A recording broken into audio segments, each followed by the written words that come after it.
Please sit.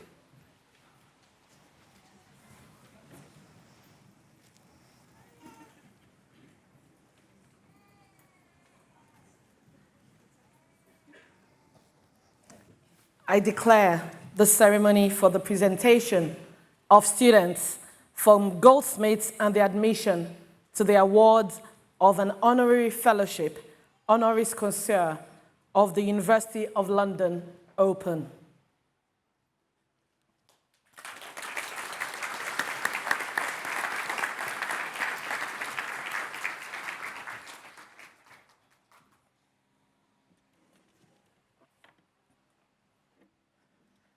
Good morning, everyone. My name is Dr. Ronke Akirile, and I'm delighted to be with you today as acting chair of Goldsmiths Council. A very warm welcome to today's ceremony. It is wonderful to see you all here today. And today, we celebrate your outstanding achievements in your time at Goldsmiths. You have worked so hard and shown such resilience in adapting to the challenges you all faced. The resilience will put you all in a good stead for the future. It is a key ingredient for success, no matter where life takes you. There is no doubt that there are challenges ahead of us all. We face existential climate challenges, political and economic instability, and humanitarian crises across the whole world. These are huge challenges requiring innovation, creativity, and care. So, if we ever needed a group of people who can think outside the box, it is now. The good news is, you have exactly what it takes to make a difference in the world, to craft solutions that work, and to help build brighter futures for the most vulnerable in our society. So, I wish you all the very best as you leave us and build your lives and careers. And I hope that wherever you can, in your family, in your local community, your place of work, or worship, do all you can to support others. Thank you.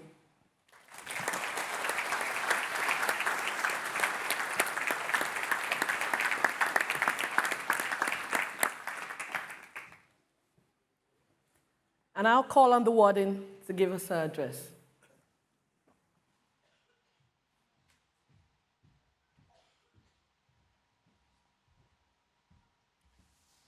Thank you, Ronke. Scholars, distinguished guests, parents, supporters, and friends, welcome.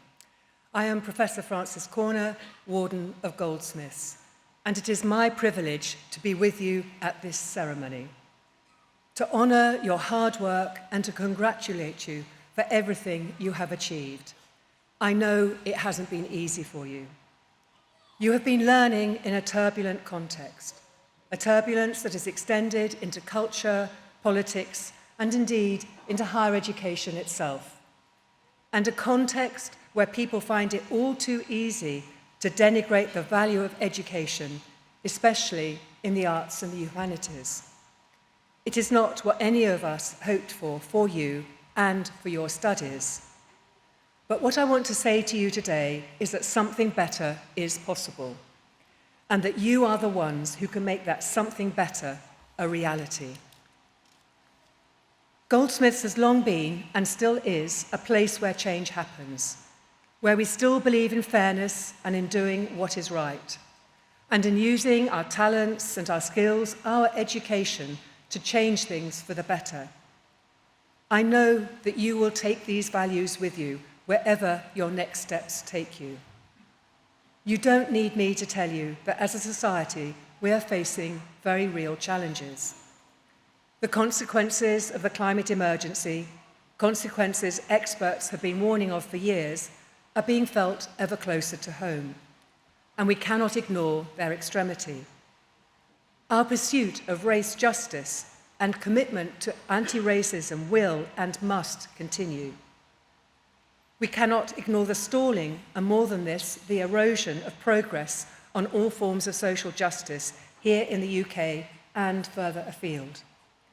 As a society, it can feel as though we're moving further away from equality and as though we are losing our compassion. But you need to believe that we can all be more than this, and that you can use your time and your very real talents to make things better. And that you are not alone in wanting and in needing to see that change. Your time at Goldsmiths means you are uniquely equipped to help us, our society, to move forwards. You have been part of a student community that stands up for what it believes in, from the Students' Union and its team of dedicated SABs, to the groups that you have organised and that have helped sustain you and your studies. This is a powerful thing. You have learned alongside tutors and peers who understand what it means to take a broader view, who engage with our community and our local environment with care and respect, who empathise and seek to understand. You have learnt to be bold, to ask uncomfortable questions, often providing uncomfortable answers. You have learnt in an environment that truly values creativity, and make no mistake, the challenges we face need creative thinkers and passionate doers if they are to be resolved. Curious people who want to think differently. People who choose to respect, celebrate, and nurture difference, something I'm sure was the reason many of you wanted to study at Goldsmiths in the first place. You came here because you saw something special in what we do and how we do it. You believed that your disciplines, our disciplines, matter, that the arts, humanities, and social sciences, the things we rightly pride ourselves on here at Goldsmiths, are what we need to bring about the necessary changes. To feel purpose in what we do. That purpose might be creative, it might be social or political. Although saying that, in truth, I don't think that these things are as distinct as some might have us believe. I'm thinking of Reem Al-Hawadi, who founded Yala Hub as a network of immigrants and marginalised communities that support and uplift each other. Or Cecilia Ringani, who set up the award-winning LGBTQ+ design agency, Studio Lutelsia. Or Laura Corriton, who successfully spearheaded a campaign against period poverty. Are any of these driven by only one purpose or one passion, or rather by a combination of all of them? All were brave enough to imagine something better and to hope that with hard work, change would come. And I see this hope at Goldsmiths. I see it in our work, independently and in partnership with big organisations like the Arts Council England or the British Film Institute. We are helping to build a better, more creative future for everyone. I see it in how driven we are to share, to open doors and break down barriers, whether through initiatives like our Equity Awards or simply in our teaching and learning practices. Most of all, I see it in our people, in my colleagues, and crucially, our students.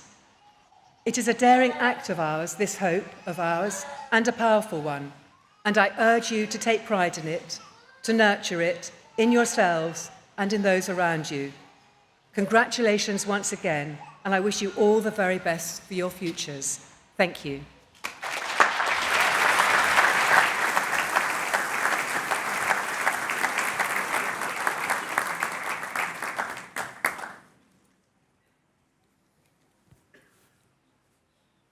I call upon Professor Fazana Shan from the Department of Educational Studies and Dr. Naomi Thompson from the Department of Social, Therapeutic and Community Studies to present the students of the college.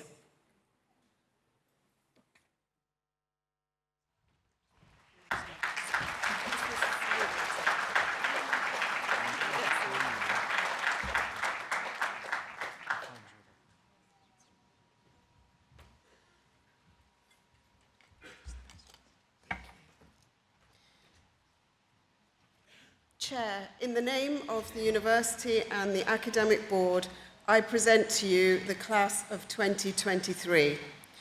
Postgraduate Certificate in Education, Early Years Primary School Direct.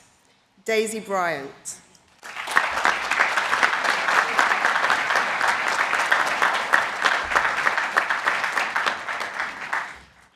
Dawn Duggan.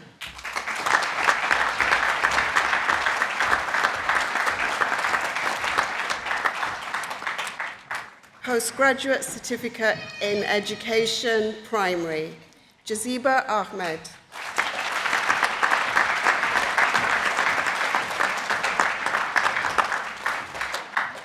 Zahra Ashfaq.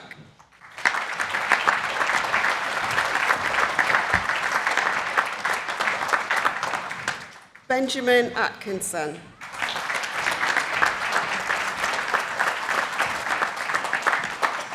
Grace Bowen.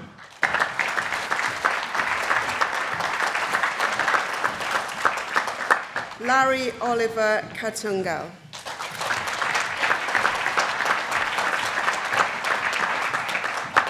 Chloe Chenery.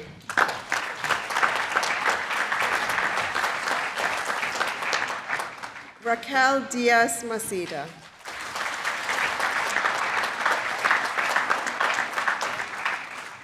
Anna Dillon.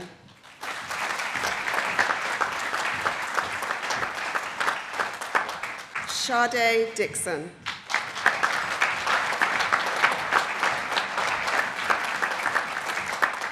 Georgia Downton.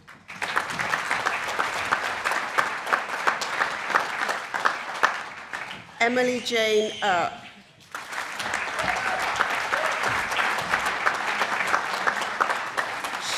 Shona Edwards.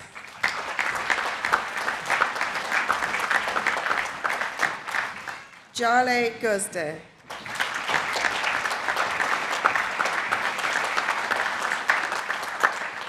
Emily Hartley.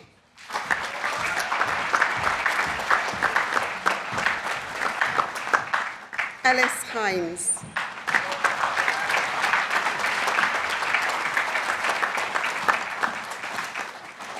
Zainab Ibrahim.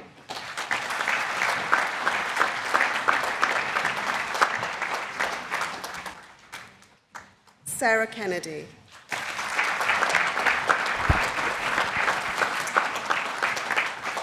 Mariam Khan.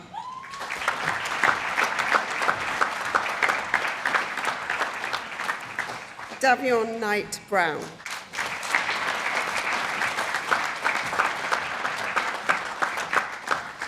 Megan London.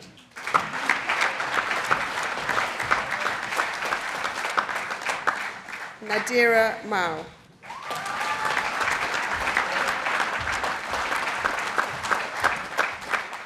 Rosie McKenna.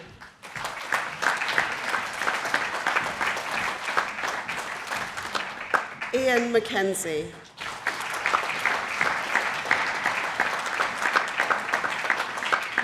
Yasemin Mehmet.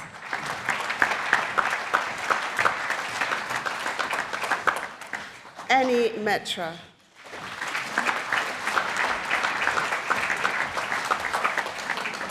Cherry Unguan.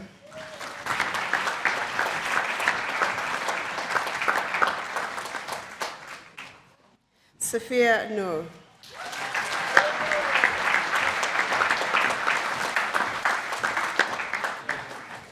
Grace Osborne.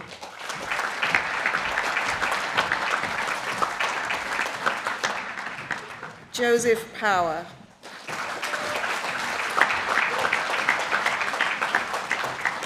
Dylan Purival.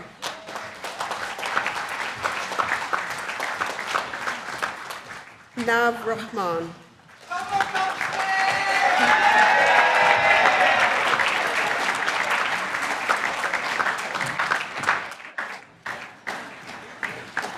Sheila Raja.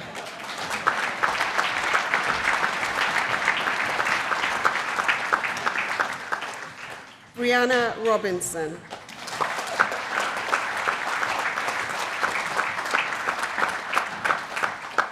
Daniel Sandman.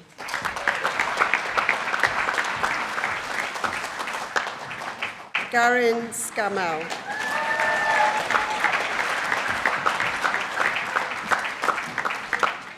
Christine Jennifer Tarson.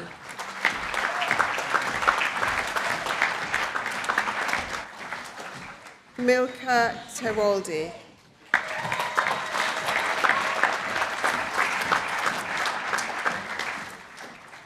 Shanjida Udin.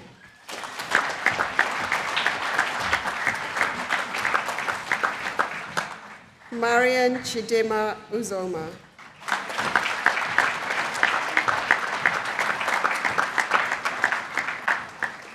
Bethan Emilia Wright.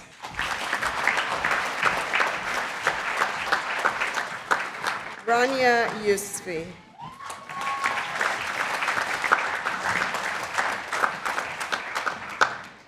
Yasmin Zina.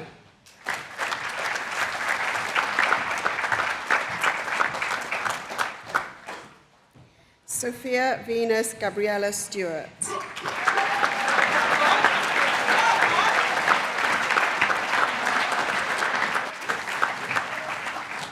Postgraduate Certificate in Education, Primary Modern Languages. Laura Jane Forrest Suffren.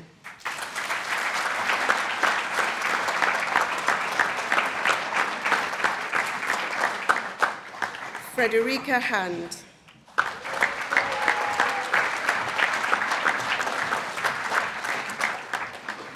Karem Johannin Vargas Martinez.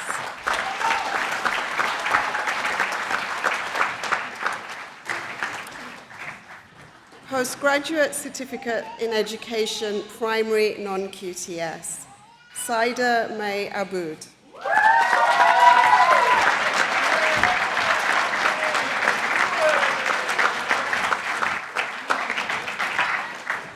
Hamda Ahmed Ardari.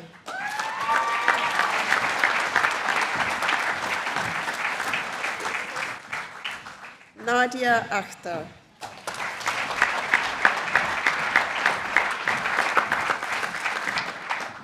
Becky Baker.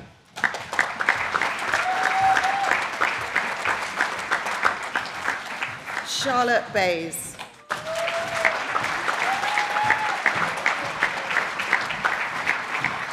Nasrin Begum.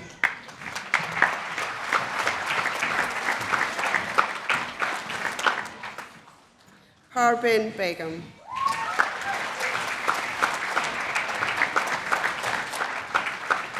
James Bowden.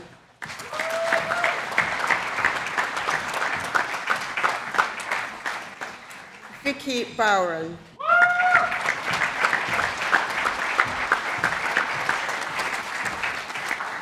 Chelsea Cameron.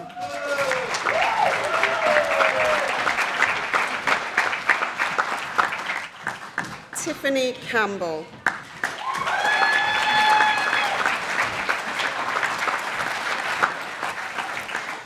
Christina Campillo Pardo.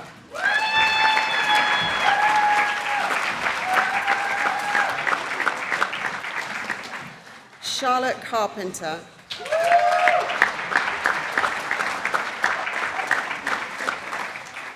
Rebecca Crabb.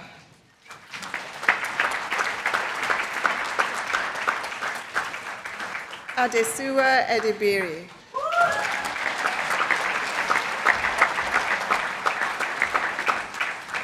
Jessica Evans.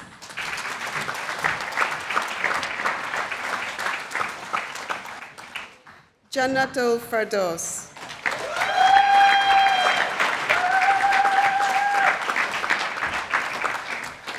Emma Furman.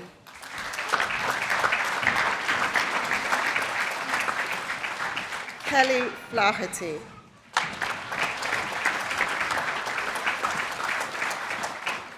Leanne Bradwell.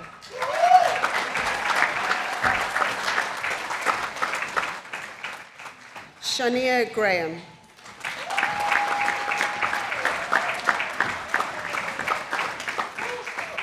Tanzina Hack.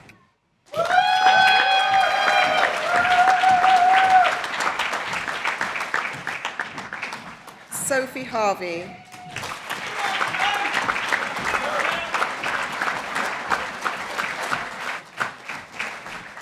Peace Jimo.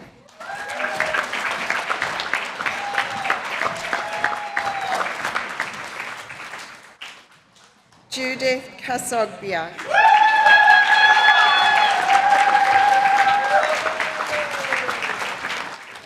Jessica Lester.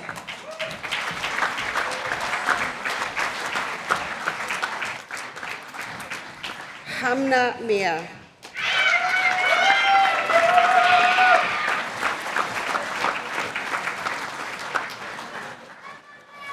Malaki Griffiths Morris.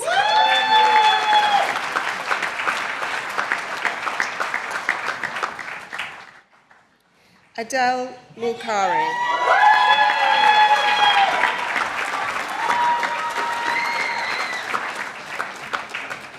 Anais Mule Laba.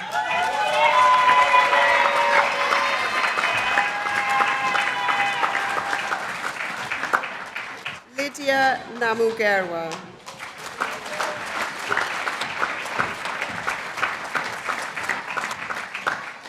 Emma Perry.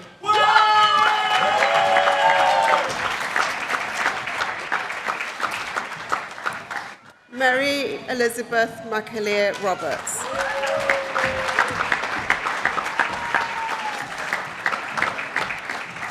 Katie Rust.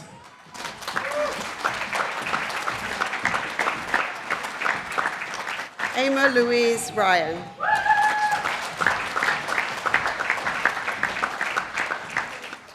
Victoria Shuttleworth.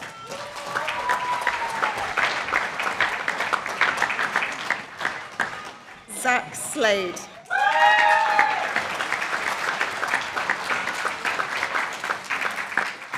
Grace Sonola.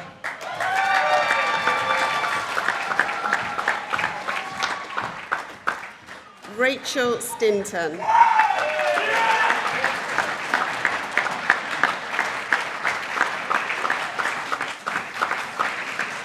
Diane Biscu.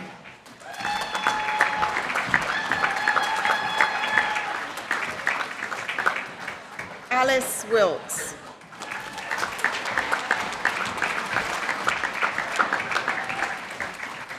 Christina Wilkinson.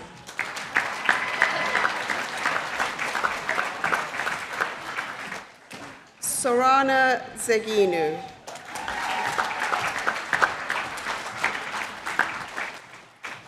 Murpha Awes.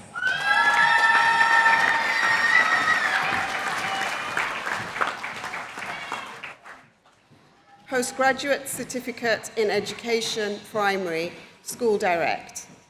Elizabeth Allen.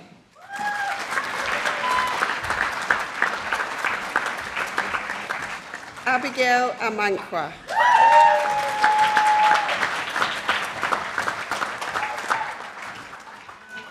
Oscar Arce Lopez.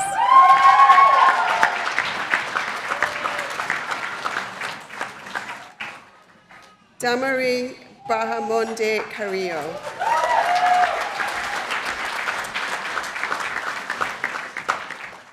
Will Barber.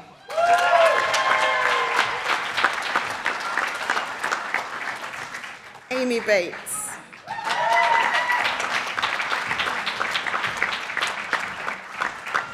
Famida Begum.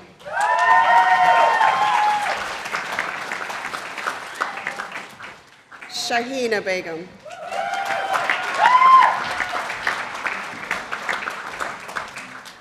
Abida Bobat.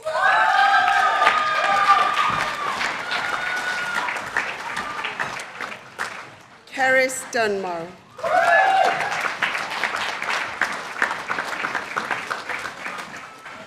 Fatma El Azouzi.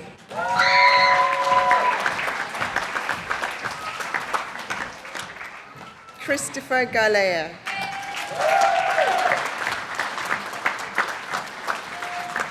Elvira Galliani.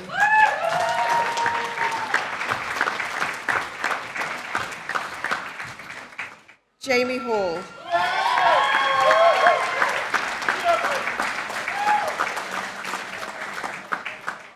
Tony Hall.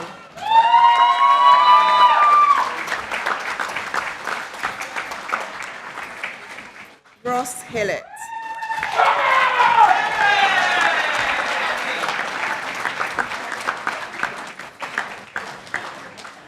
Flynn Hudson.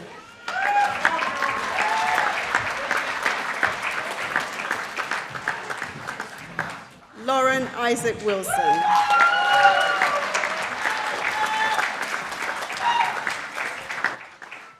Rhiannon Jones.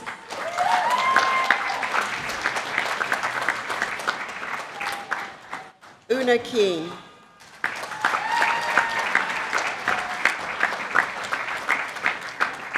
Marta Lewandowska.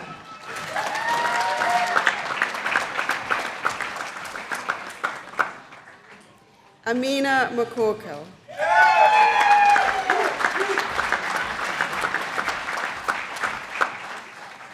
Catherine Melder.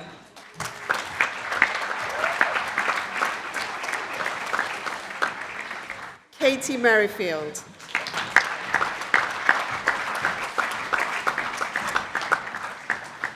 Hannah Munelli.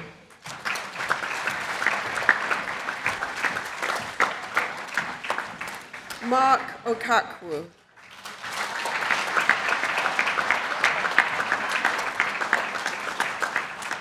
Emily Payne.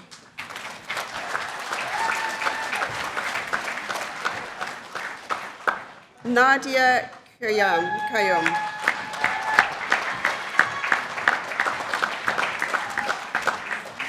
Sanam Shah.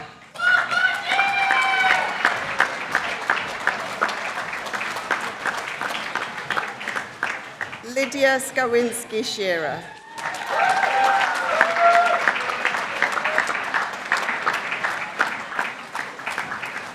Adam Studley.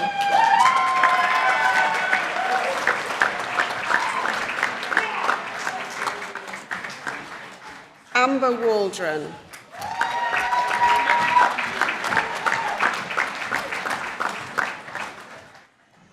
Sophie Walker.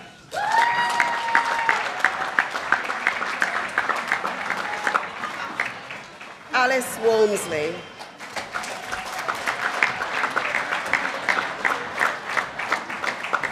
Michelle Wilshire.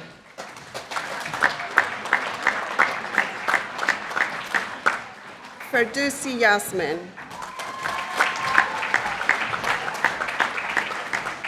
Hodan Yusuf.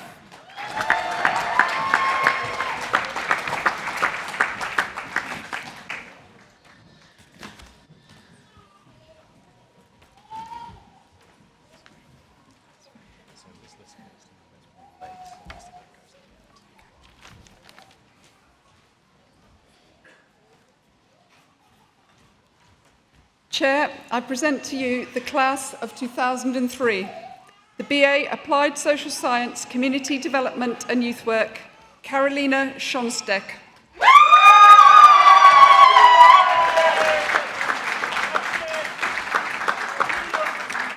Ilana Estrich.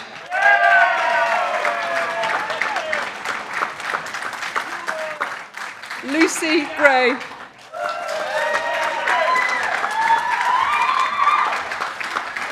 Keisha Heaven.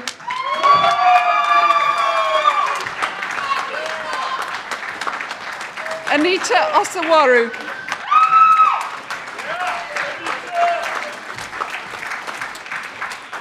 Jonathan Pandy.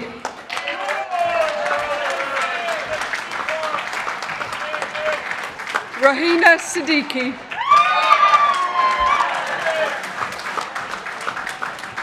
Amanda Smith.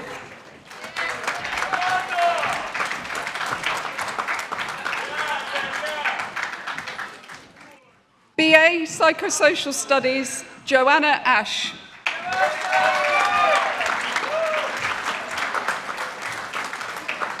Megan Evans. Parise Kamal.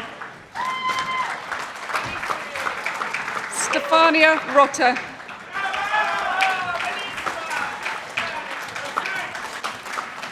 Maria Jose Soto Montemeo.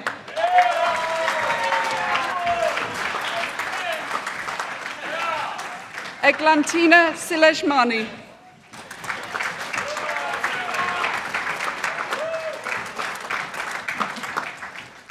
BA Social Work, Margaret Adekoya.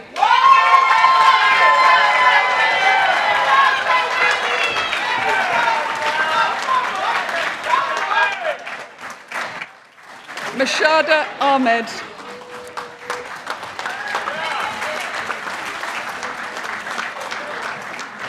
Lubna Akhtar.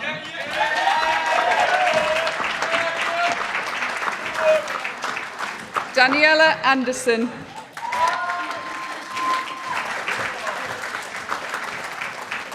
Derva Augustin.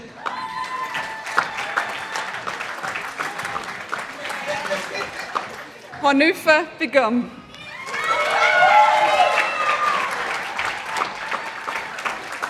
Bianca Butler.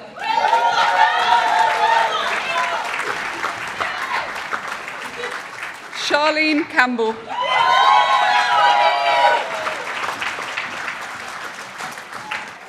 Chiazo Azenwa.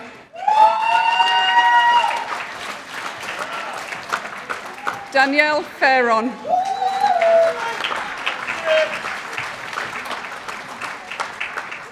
Louise Heward Mills.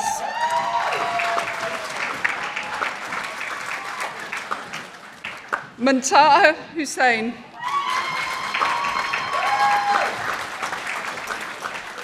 Daniela Dwama.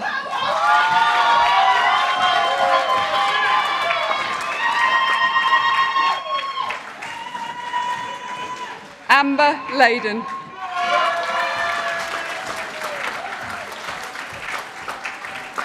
Olakumbi Ojawumi.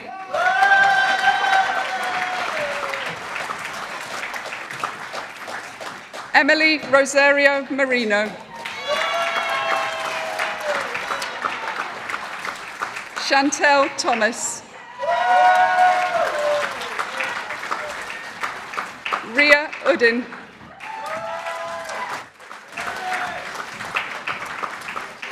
Lauren Weller.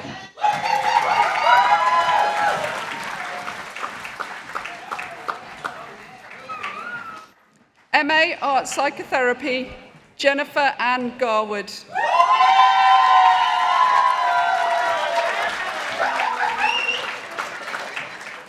Lauren Baldwin.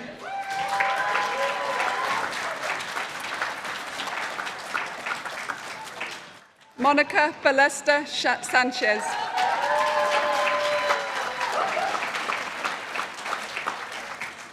Zoe Angela Bolt.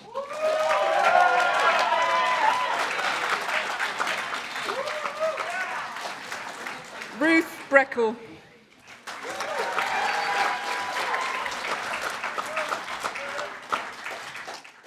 Leon Burfaint.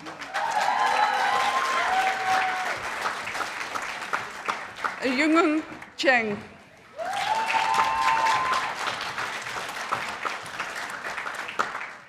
Vida Chung.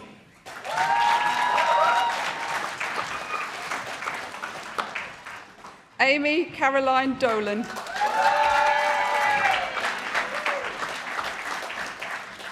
Rachel Green.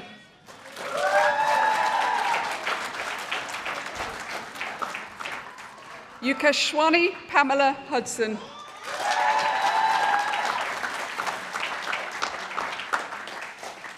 Sarah Hutton.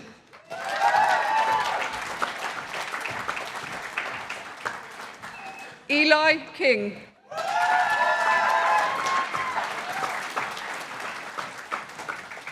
Jessica Mankenda.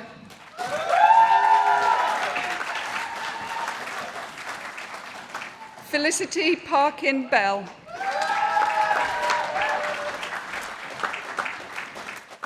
Carrie-Anne Ravenscroft. Martha Elizabeth Ritchie. Helen Louise Roberts.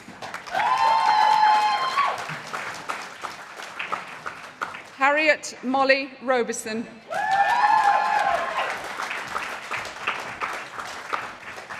Anna Rojas Vega.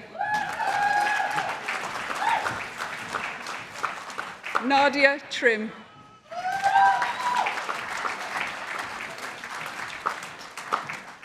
Sophie Wakefield.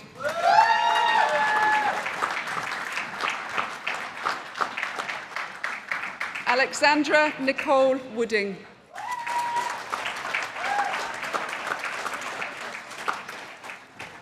MA Dance Movement Psychotherapy, Audrey Barv.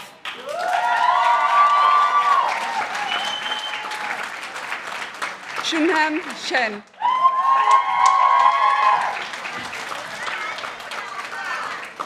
Payun Shua. Yuli Maria Dahl.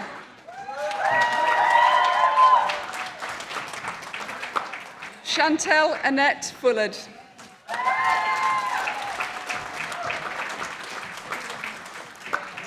Tasmin Graham.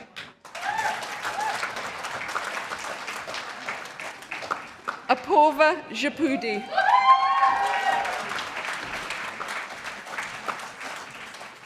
Carl Peter Cartrew.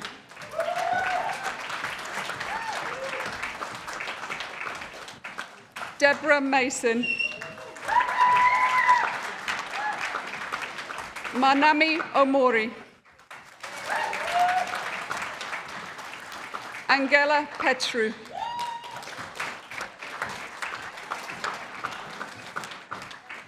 Shreya Sinha.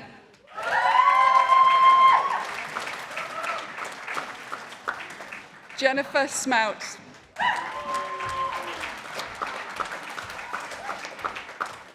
May Helen Torland. Jungjesvil Yao.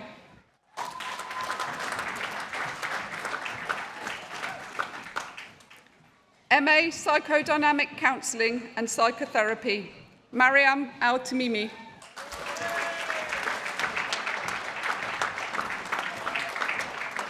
Denise Stevens.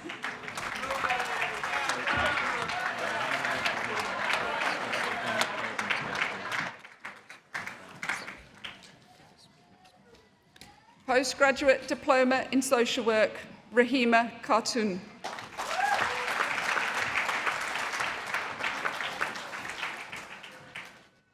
MA Understanding Domestic Violence and Sexual Abuse, Nizari Vyas.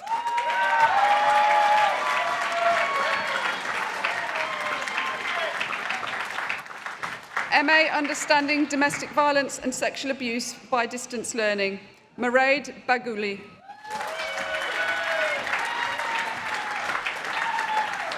Diana Dominiak.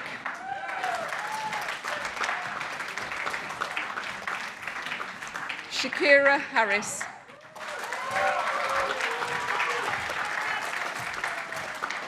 Renee Leslie.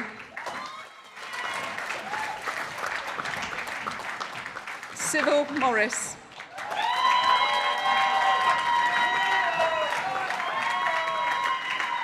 Lucy MacLeod.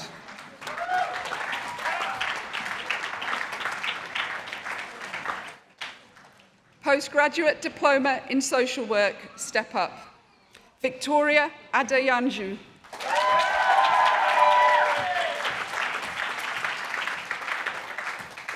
Abigail Adeyinka.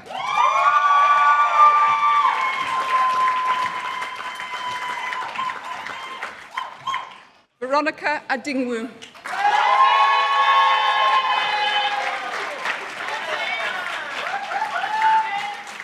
Shalene Allen.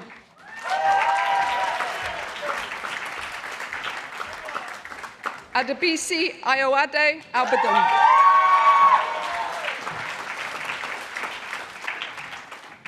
Sharon Bannister.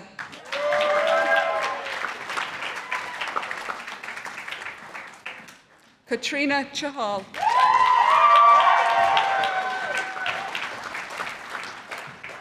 Alexandra Jane Folds.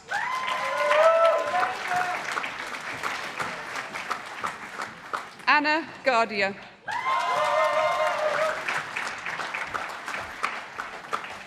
Glenn Haynes.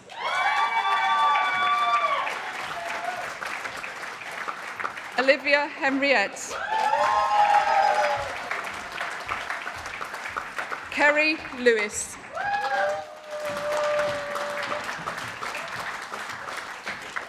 Brigitte Matuvanga.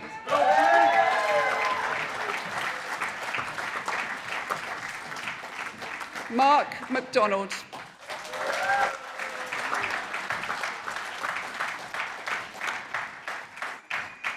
Ayomide Ogun Dare.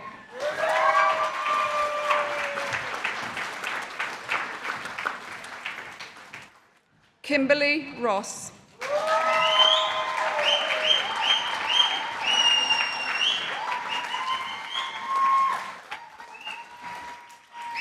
Tanya Snaith.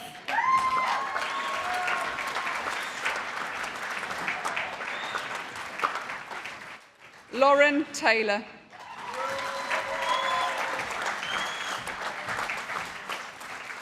Lisa Trong.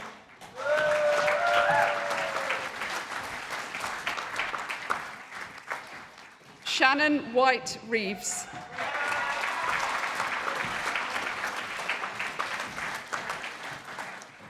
Chanel Wright.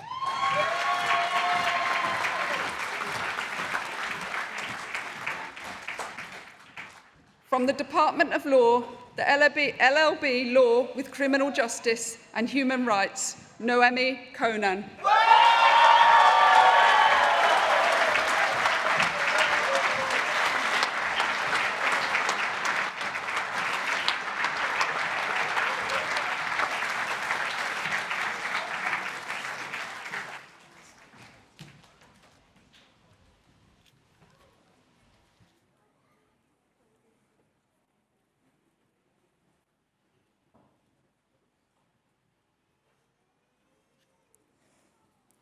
I call upon Zach Slade from the Department of Educational Studies to speak on behalf of the student body.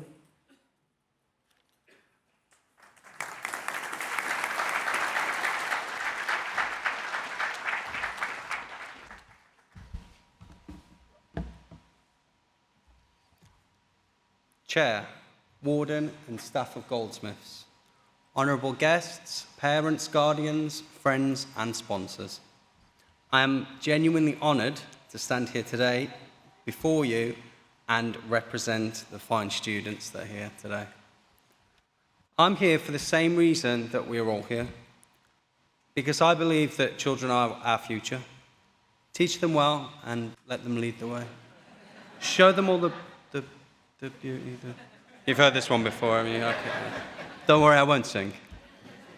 Some of us in this room, myself included, may have graduated before, but this one, it hits a little bit differently, doesn't it? My first graduation was 10 years ago in Wolverhampton, and I couldn't wait to get out of my robes and into the nearest Wetherspoons. This time it's different because I am so proud of myself for achieving my PGCE and NQT this year.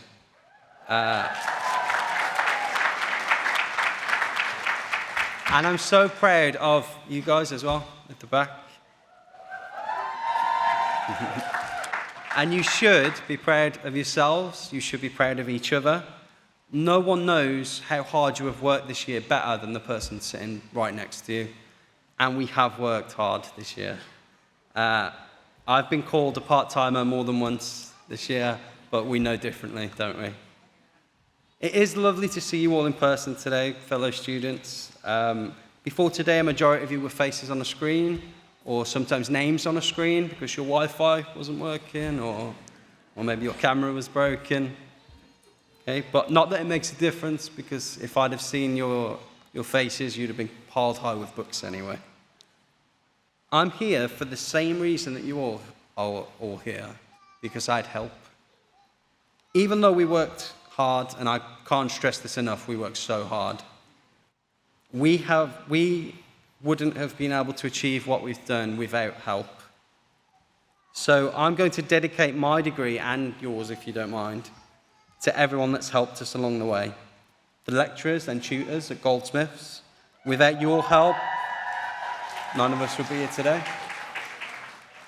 The amazing coaches and subject specialists at ARC who supported us on our journey. The support from AET and fellow teachers and school leaders and schools that have helped us. And not forgetting each other, because sometimes the self-deprecating stories and the inappropriate banter in the WhatsApp group is what kept me from throwing in the towel. I'm here for the same reason that you were all here, because I had support. I personally wouldn't be here today without the support of my friends and family, my mum, and especially my amazing, long-suffering wife, Carissa. If it wasn't for her, I wouldn't be in London today. I'd still be scaffolding in the Midlands. I know there are a lot of long-suffering partners in this room, so I can see them nodding. They're like, yes. So if you'll allow me to apologise for your other half, they're sorry for the cancelled date nights. They're sorry for not giving you enough attention. They're sorry for the books and papers scattered all over the house. And they're sorry for talking about nothing other than school for the last year. I'm here for the same reason that you are all here, because thanks to Goldsmiths, I am realising my potential. This year has made me realise that teaching is more than just a job. I know it's a bit cliche, but it is. It's a lifestyle. It's a calling. Teaching has absolutely changed my life this year. I always wanted to be a teacher, but I worked in construction as a scaffolder for a gap year. 8 years later, I plucked up the courage to apply to Goldsmiths, and it has changed my life.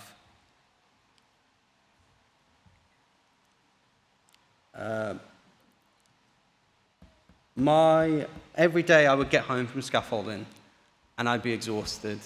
And my nan would say to me, wouldn't you rather be a scaffolder? And wouldn't you rather be a teacher, sorry? Wouldn't you rather be a teacher? And I can now officially say, teaching is a lot harder than scaffolding ever was. But it is so worth it. Like myself, everyone in this room is here because they believe they have something to offer. They believe that they can give back to their community, they can give back to children, they can help families. This feels like a bit of a victory speech, but I know that it's only the beginning of a very long, arduous journey. But it's going to be an exciting one. So, class of 23, thank you.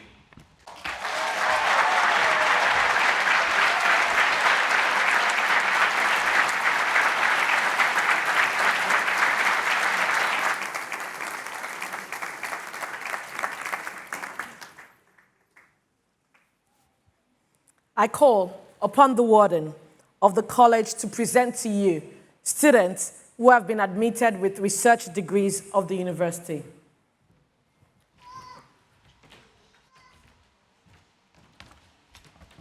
Chair, in the name of the university and the academic board, I present to you the following member of the college who have been admitted to research degrees of the university for the degree of Doctor of Philosophy.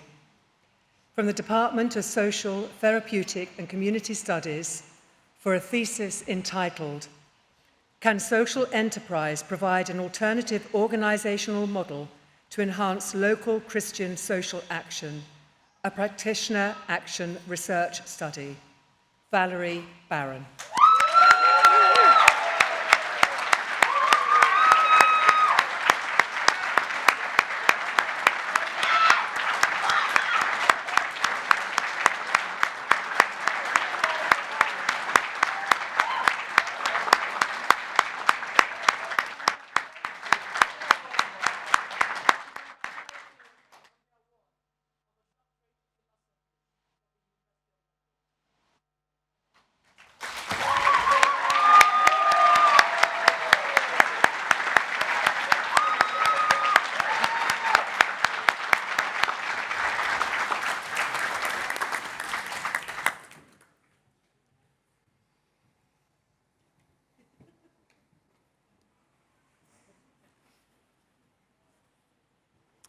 I call upon Professor Alan Downey the college orator, to present for admission to the award of an honorary fellowship, honoris causa of the University of London, Professor Sir Michael Marmot.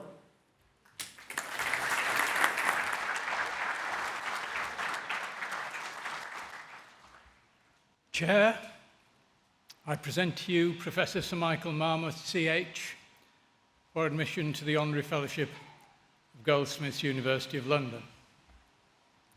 Professor of Epidemiology and Public Health at University College London. He's Director of the International Institute for Society and Health and Director of the UCL Institute of Health Equity.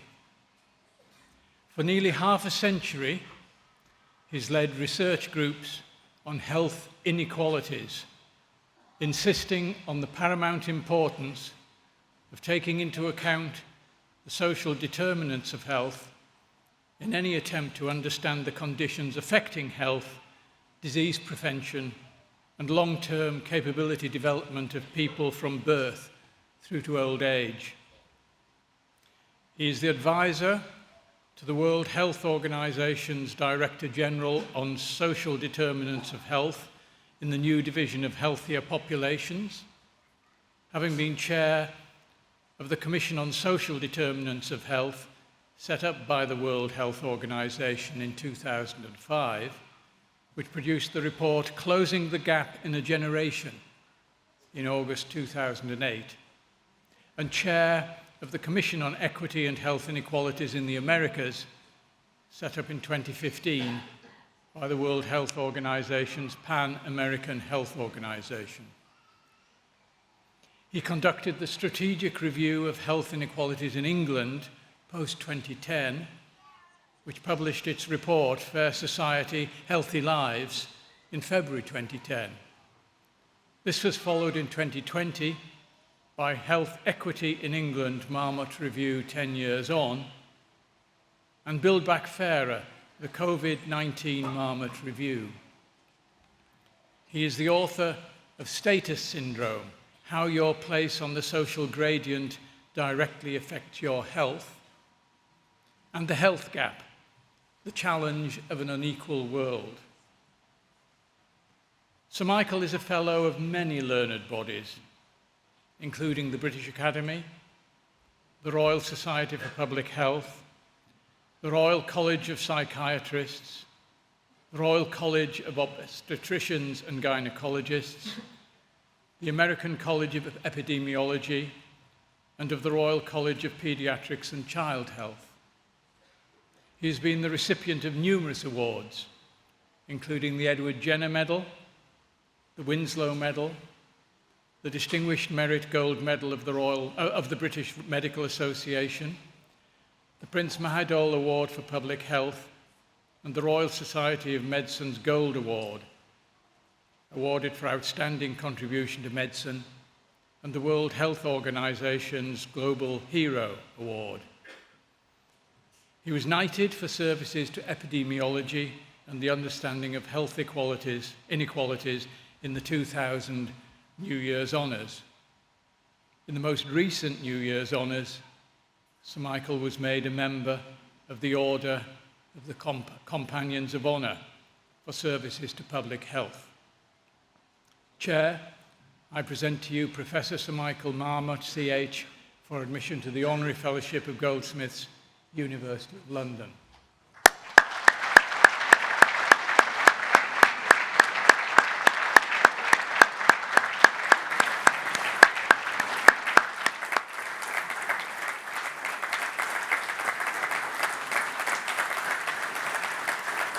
By virtue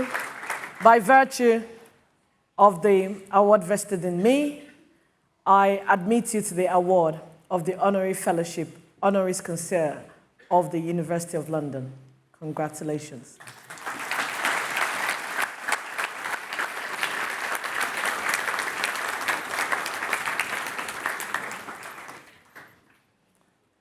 I now want to call on Professor Mark Martin to give his address.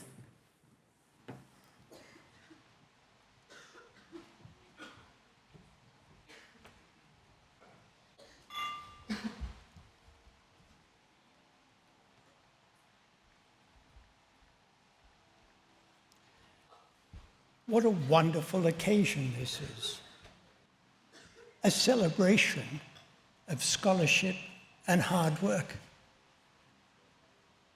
I want you to retain for a moment, actually for more than a moment, the joy and optimism that you felt from your achievement.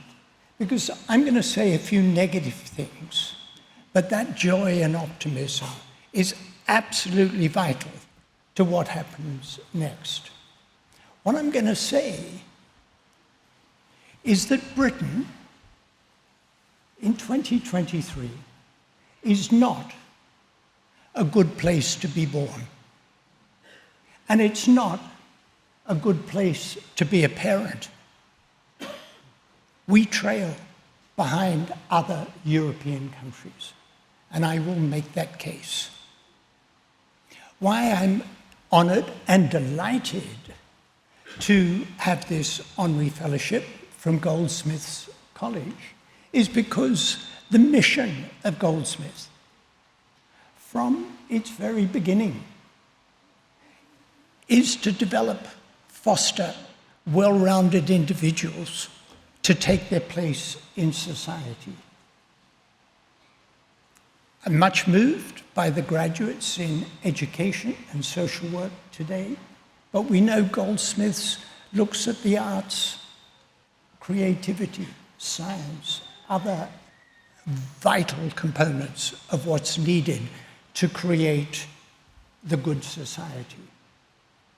And my general proposition is that health and well-being tell us a great deal about how well society is functioning. And inequalities in health and well-being tell us a great deal about inequalities in society. And we are not doing well. There have been 3 recent major challenges to health and well-being: a decade of austerity, the pandemic, and the cost of living crisis. Pre-pandemic, the decade of austerity, life expectancy more or less stopped improving between 2010 and 2019, as I documented in my 2020 report. Life expectancy more or less stopped improving. And that slowdown in the UK was more marked than in any other rich country except the United States. Inequalities in health increased if we classify people by where they live and classify where they live by level of deprivation. The more deprived, the shorter the life expectancy, and that gradient got steeper. The inequalities got bigger. And even worse, over that decade, life expectancy for people in the most deprived areas went down. They got sicker. Reflect on that for a moment. We expect health to get better all the time. That's the implied promise of society. Things will get better, and that'll be reflected in better health. And over that decade, from 2010 to 2019, that wasn't true for people living in the poorest areas. And then it got worse with the pandemic. Albert Camus said that the plague would expose the rottenness of society. I wouldn't use such flowery language. I said that the pandemic would expose the underlying inequalities and amplify them. And so it proved. And then a cost of living crisis. Too early to tell the dramatic impact on health that it's likely to have. But if you can't afford to feed your children, if you can't afford to heat your dwelling, if you can't pay the rent, it's no surprise that health will suffer. And it all starts in childhood. I want to talk about the technical term intergenerational equity, fairness between the generations. What is this generation offering to the next generation? A warming planet is one thing this generation is offering to the next generation. Now, in one sense, what today represents is a breaking of the trend. Many of you who graduated today will be the first member of your family to graduate from university. So in a way, you're illustrating social mobility, coming from humble origins and achieving a degree from the University of London. Wow. But if we look on average, one way, forgive me now, I know you've had a long morning, but a little bit of technical language.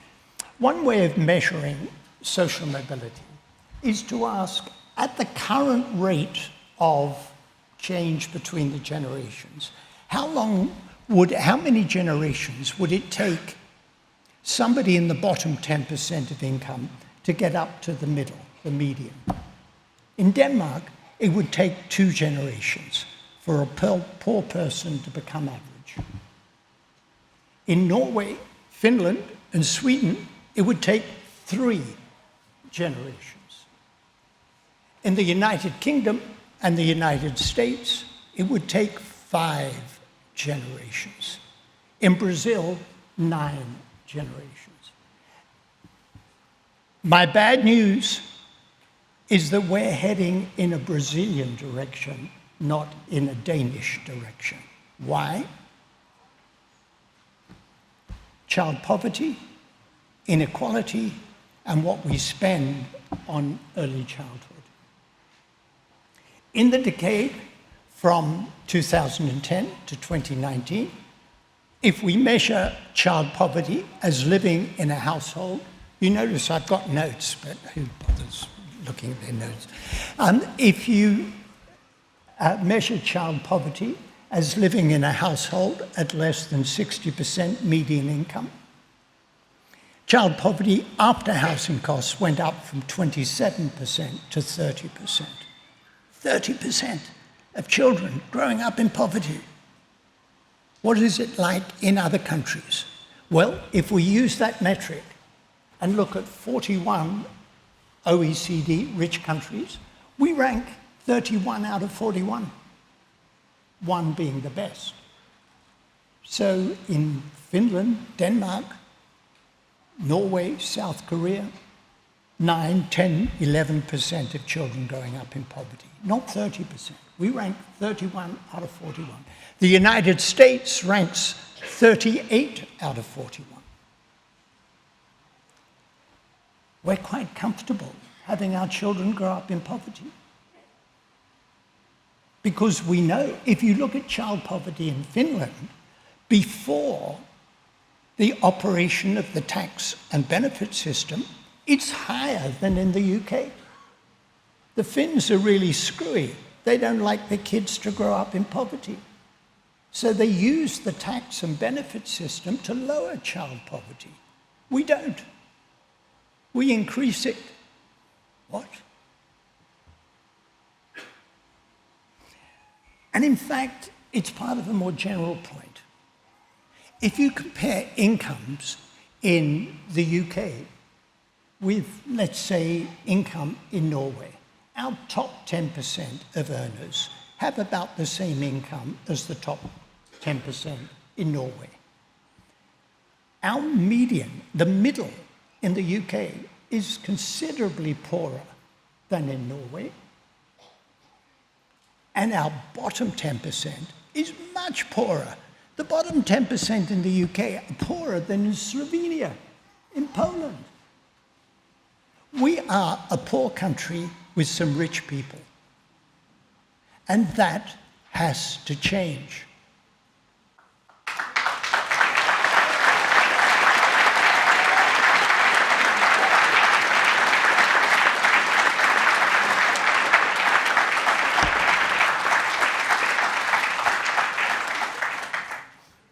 Recently, the JRF and the Trussell Trust calculated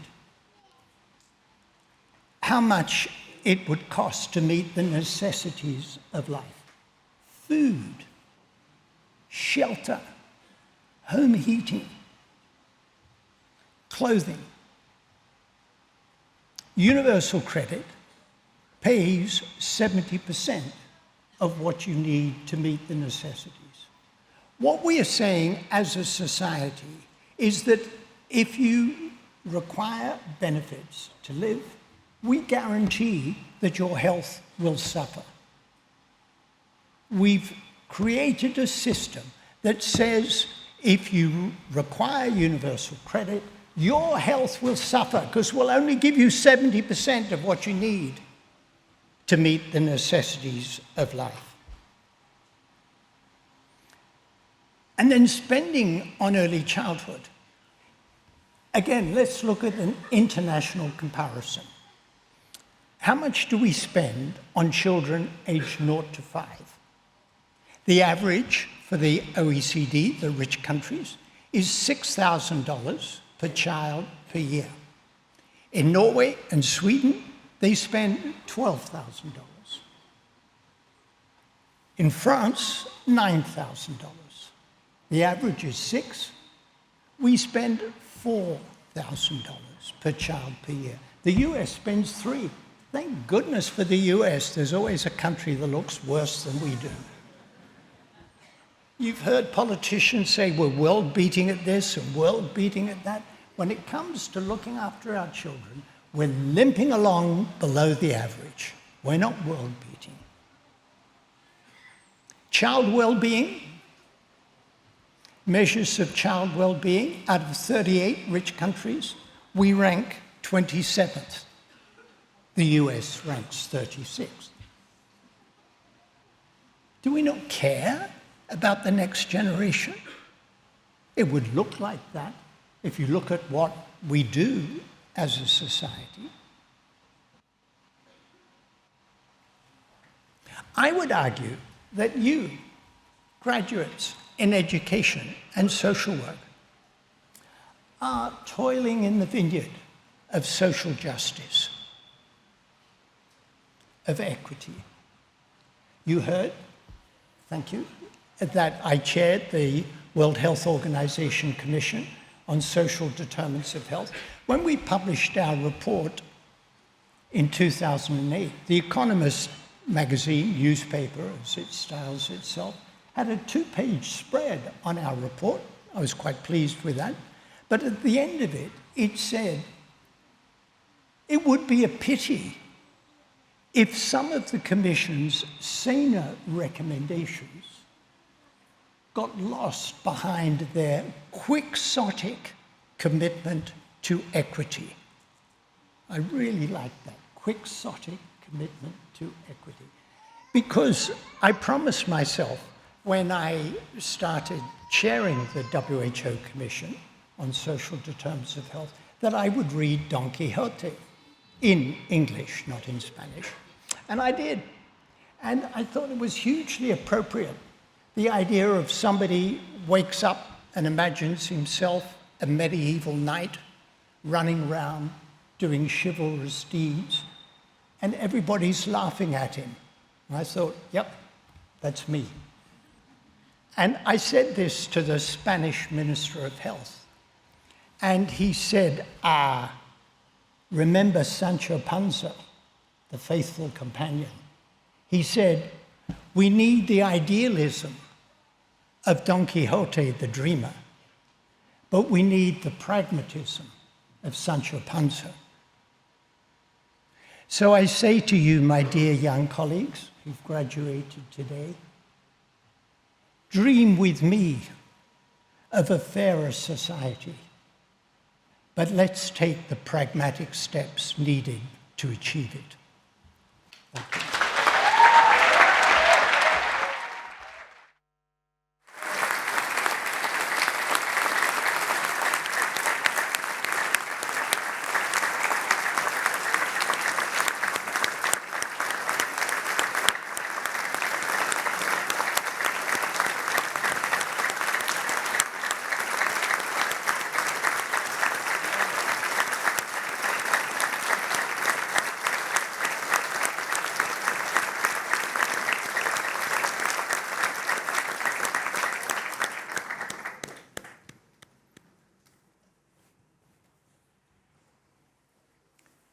I therefore declare the ceremonies for the presentation of students closed.